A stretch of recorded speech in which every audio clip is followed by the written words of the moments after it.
You guys had a pretty good performance the last time out, and then a bye. How have things been going since then? As usual, I don't care what time of the year. Anytime you get a bye, you feel like it's a blessing because you always have guys that are nicked up or banged up in some way and need some kind of rest. So I'm gonna say it came at the right time. Obviously, we have a tough stretch coming up. Obviously, starting with Temple, and we were able to get some guys back and guys that were playing for us and banged up. You can see them healing up and having better practices leading up into this week. What do you see out of Temple's offense? What do they do well, and what's going to be important in this game? I think, obviously it always starts with the quarterback, and they do a great job of mixing it up. I thought the Russo kid was one of the better quarterbacks we played last year, has a cannon for an arm, can manage the game. But, obviously they play the Centio kid, the kid from here, who can really run the ball. So they keep you on your toes. They have the perfect mix for a spread offense because they have a kid who can really maximize their passing game from the pocket, and then they can bring obviously another kid in who's not really just a wildcat quarterback. He can go in there and run their offense and throw the ball also. So, with those two guys, they're going to give you everything from A to Z. So we're going to have to be very sound.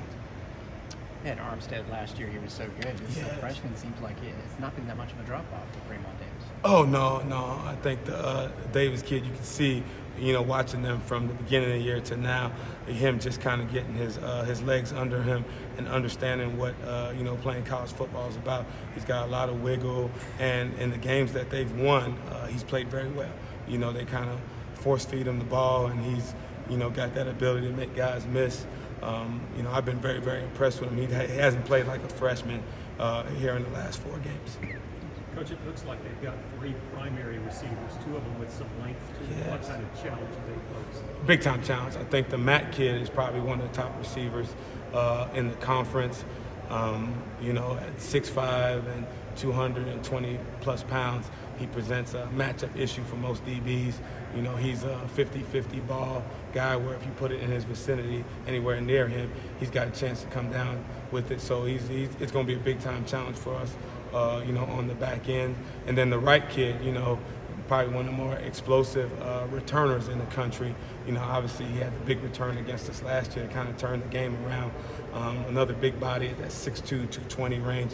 So they have big, physical NFL-type body receivers that, we're going to have to do a great job of taking away space from those guys because that's where they operate the best, if they can, have some space and have that wide catch radius. So we're going to have to do a great job of matching those guys and taking away that ability for that 50-50 ball.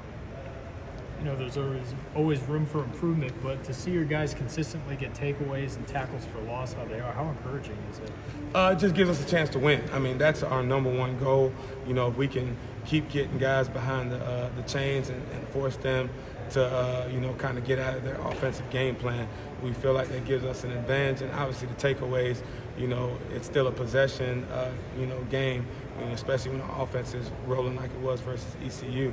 The more possessions we can give to, our offense, the better, the opportunity to win. So that's still going to be a big time point of emphasis for us. And, we have to be greedy.